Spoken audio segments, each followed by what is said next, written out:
Today we will be looking at Janome Artistic Digitizer. This is a software program that allows users to create their own designs for their embroidery machine, and then they get to send it to their machine and stitch it out.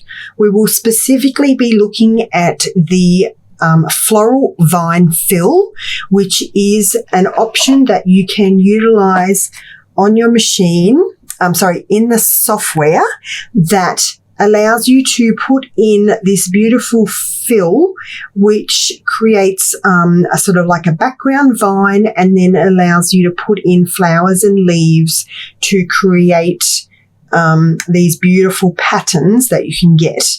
And you can make so many adjustments to this in the software to customize it to fit the shape that you're doing. So here in our little example, we've just got a couple of them stitched out. And we'll swap over to our computer screen, and I'll take you through creating the floral fill and then making some of the adjustments on it.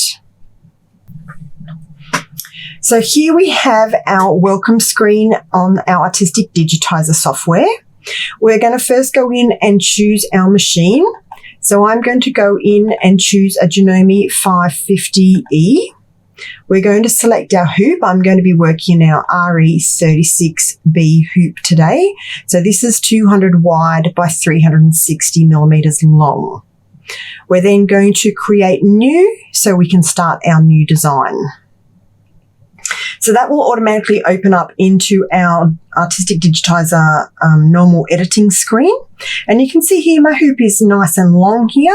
I want to rotate my hoop so that I can work in a portrait. Sorry, we're going from a portrait to a landscape option. So we're going to click on our hoop machine hoop icon on our left-hand side, and that will highlight our hoop. We're then going to go up to our rotation option here and select 90 degrees, which will turn it sideways. So there we have our hoop that we can see here. So now we've got the 200 high by your 360 width. So that is just rotating the hoop in the software. It won't rotate it on your machine, but it means we can create our designs that might be a more landscape version. And then when it stitches out, it just stitches it out sideways. So it's really good, handy feature to be able to rotate your hoops around. So let's go back up to our selection tool. Now, the first thing I'm going to show you is another option that you can do in Digitizer, which is creating your own applique. So what I'm going to do is we're going to bring in a letter from our text and then turn that into an applique. So we're going to go down to lettering and select that. We've got Arial Black, which is just one of your standard true type fonts on most machines. It is a nice big, bold, chunky sort of font so that we're going to use. So we're going to type in our letter. Let's do a lovely J for Janome.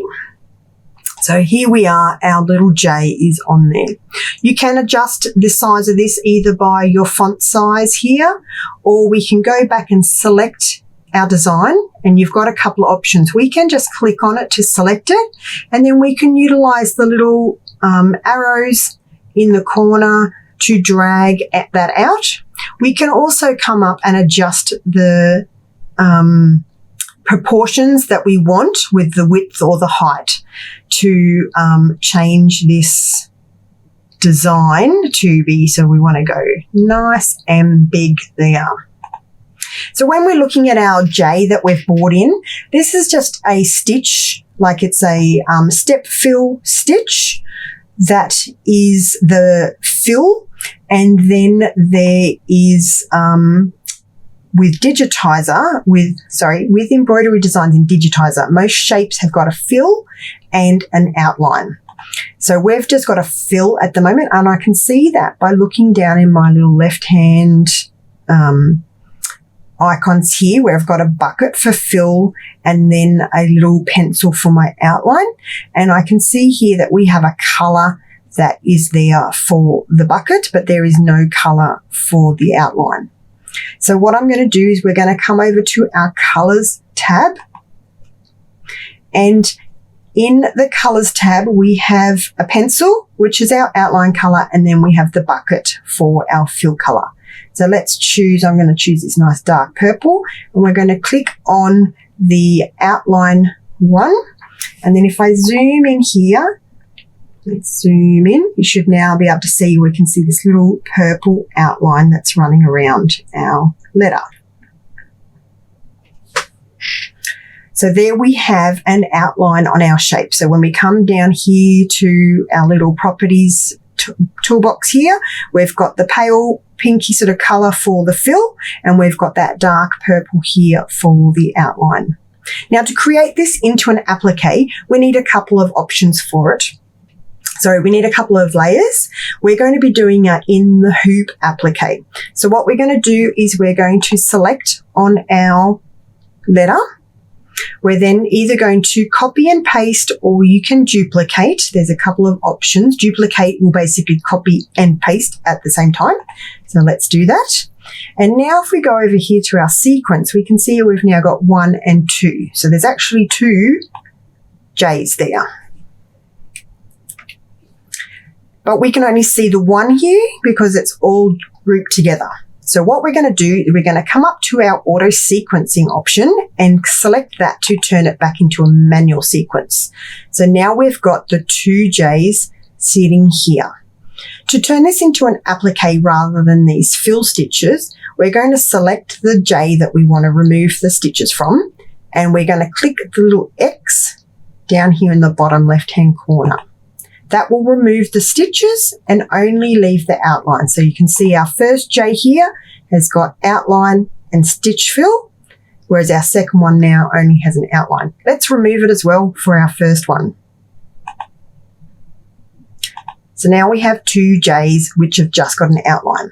To turn this into an applique that we would trim in the hoop, we have our first layer, which would be our placement layer. So this will stitch out on your base fabric, so you know exactly where to place your fabric. Our second layer then would be a tack down, and it would stitch around your shape. Then you can trim off your excess before it does the final stitch out. So we would need a third option here. So let's duplicate this again, and we have our 3 J's. We're going to change the colors of these because each time, with them currently being the one color, they will just stitch out continuously. It'll stitch 1 layer, second layer, third layer with no stopping. So when we go in and change the color, we'll make this one orange. We'll make our third one a bluish sort of color so we can see that they are all different.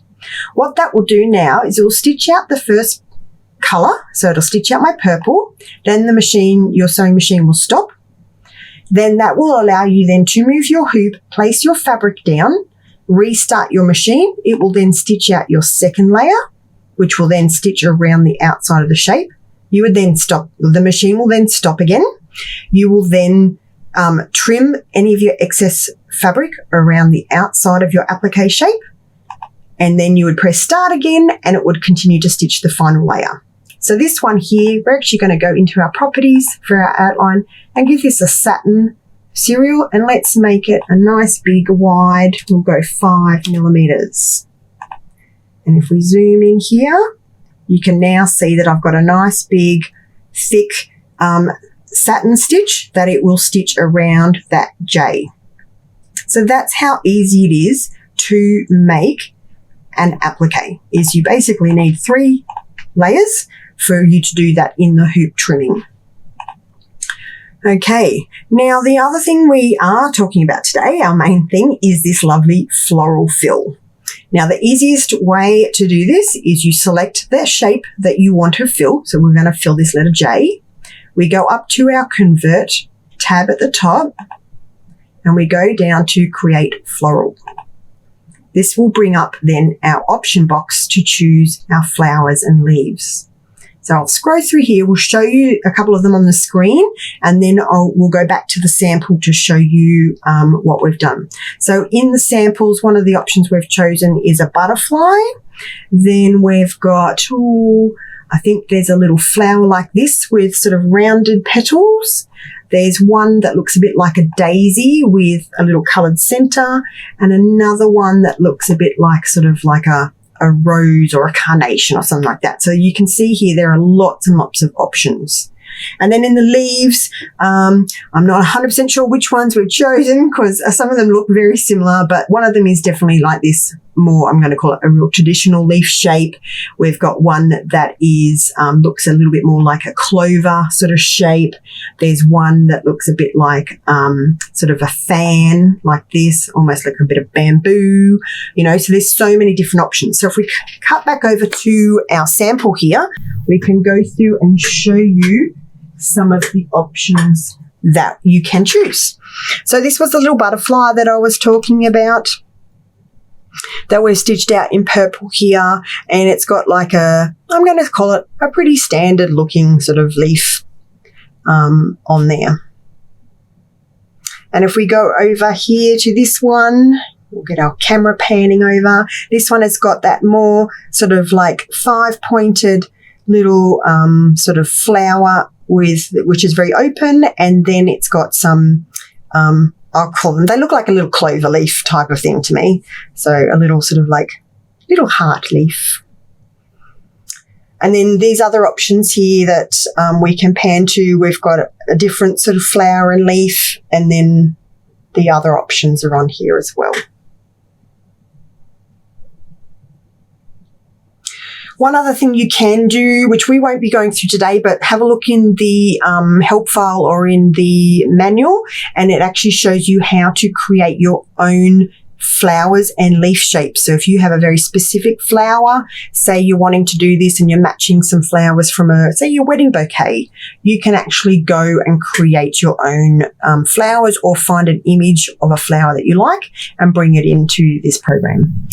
So we are going to select, let's do this sort of rounded sort of flower, and let's pick a leaf. We might go for this one here. And so easy, we just click OK, and the program will automatically put in the vine and the leaf and the flower for us. So if I zoom in here, you can then see that it has put in this vine. There's our leaf shape and there's our flower shape.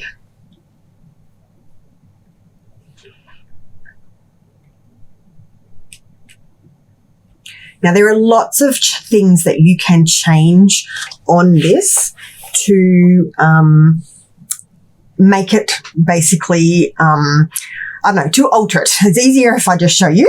So we've got our floral fill here selected, and we're going to go into the properties of it. So it is a fill. So we're going on to our fill tab of our properties, and you'll see here that it's got the floral vine. So that's how we know it's with floral. And we've got all these options here that we can change. We're going to just run through a few of these to show you. So starting with is the width of the vine where it starts. So this is our starting point of our vine. So it's basically the stem of the vine.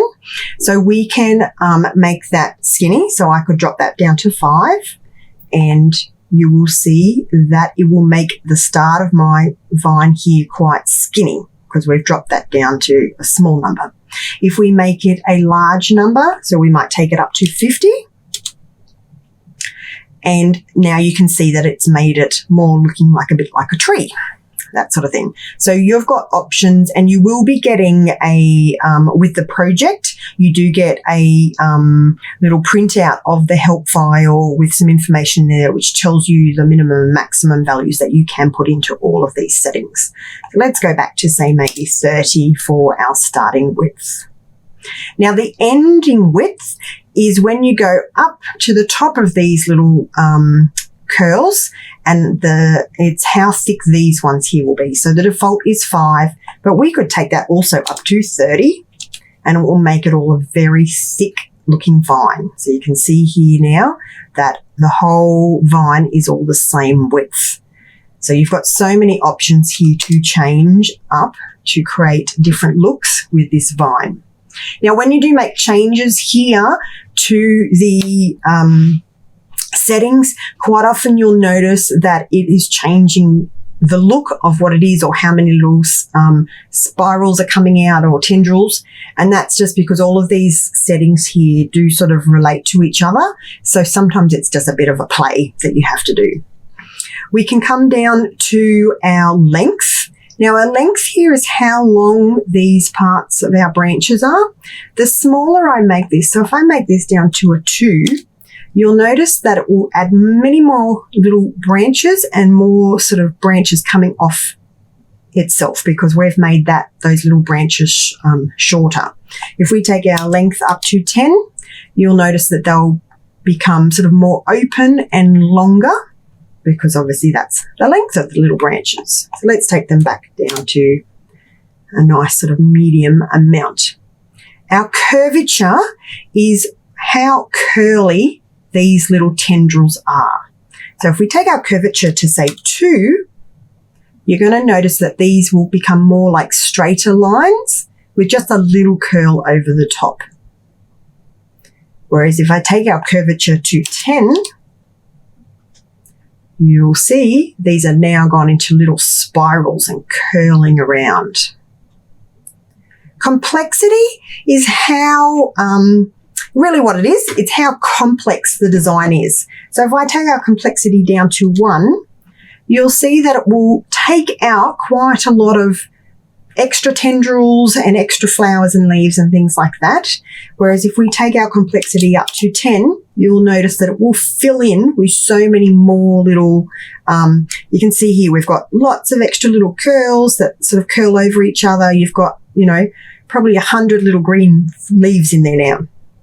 So again, you just have to play around with these settings to find the ones that you like for the design you're doing. Let's take our complexity back to 5. I like these tendrils being really curvy. I'm going to leave that at 10. You've then got a couple of options for scale, but what we're going to do is we're going to move over to our samples so I can show you a bit of changes that we've made with the same design, but sometimes we've changed the curvature, the length, or the complexity of it. Now, all of these ones here, I'm just going to slide in quickly, is done. We've created this heart shape in the program, and that's what we've done and filled it with the floral fill. So you can sort of get an idea that we started off with a nice heart shape, and then we've filled it with this. So that's why you can sort of see these have got a rough heart shape sort of going around them. So, I don't know, are we just looking at the whole thing? Okay, so down here you'll notice that we've got just quite straight lines, whereas up here we've got the curvier lines. So these ones have been adjusted from a low curvature to a higher curvature. Then you've got numbers of complexity. So again, this is a lower complexity. There's only like the one lot of branch and then a second lot of branch that's coming out from that. Whereas when we go up to this one that's got more, you'll notice there's curl, curl, curl, curl, lots of tiny little flowers and leaves on there. So that is just showing you that we've used the same leaf, the same flower and the same shape, but we've made changes to complexity and to curvature and to length. So these ones here have got a longer branch, these ones have got a shorter branch and that sort of thing. So that just gives you an idea of some of the things we've just made. Okay, so now let's have a look at this scale. Now these scale ones are reasonably unlimited to the values that you can put in there, but if you go too big, like if I took this up to like 500%, you'll notice that I'll end up with just one big sort of swirl. There's my one swirl there. Here, that's my one branch because I've taken it way too big for this particular shape that I'm doing. If I take this down to 50%, you'll notice that because I'm scaling the whole thing, we'll end up with, it's just doing all the processing in the background there for us. You'll notice because this is now trying to put so much detail in there, I now have this tiny, tiny little scroll and my computer's thinking as it's trying to process this in the background. So let's take this back to 100% because that way my computer won't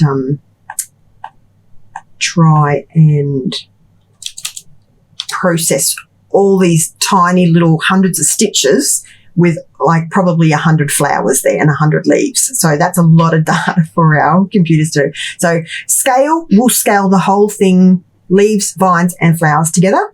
You've also got flower and leaf scaled here together. So if I wanted my flowers to be a little bit bigger, I might take this up to, say, 120%.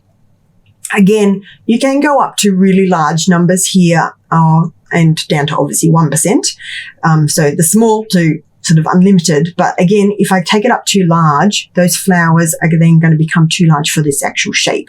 So you will not get one big flower there. And the same with the leaf. Like if I took this up, you'll notice that we'll probably end up with, sort of 3 or 4 big flowers, and it's then taken away some of the design because it can't fit anymore in there. So you want to stick around the sort of 100% and then just move like 5, 10, 20 sort of points either side of that, because you don't need a lot of change here for it to make a difference in our design. We're going to bump our leaf scale up a little bit because don't go to 1,000. I'll just go to 110. And we're going to take our flower maybe up to 130. No, it didn't like the 130 because then it's obviously taking this design out from here. But there's a really easy way for me to fill in this section. We can go over here to our stitch flow option. Now with the stitch flow, what that does is we're setting the starting point of where our vine is going to start from. So at the moment, our vine is starting pretty much center base position. That's where it will be by default. I could move my starting position over here. And now we've filled in that whole area.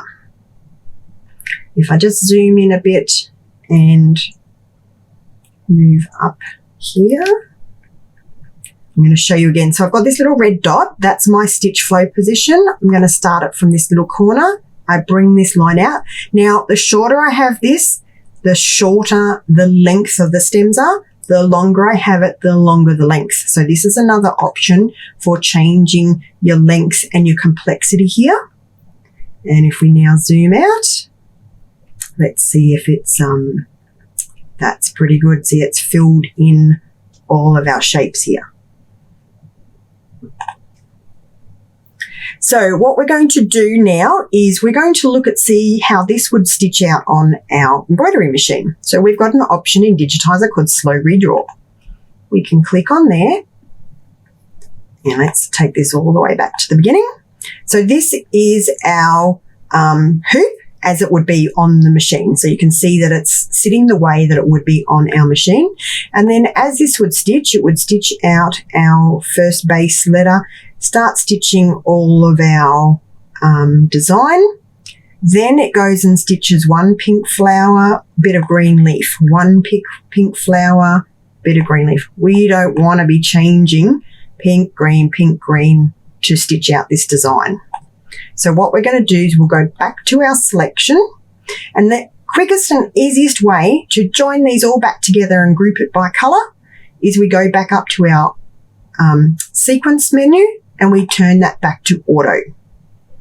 I can show you here. If we go back to our slow redraw, we will now see that it's going to stitch out most of the vine, then pretty much all of the flowers, then all of the leaves. These ones here are just the extra colours that it's going to be stitching out for the outline. Okay, so we're going to show you now a couple of other examples of things that we've done in the Digitizer program.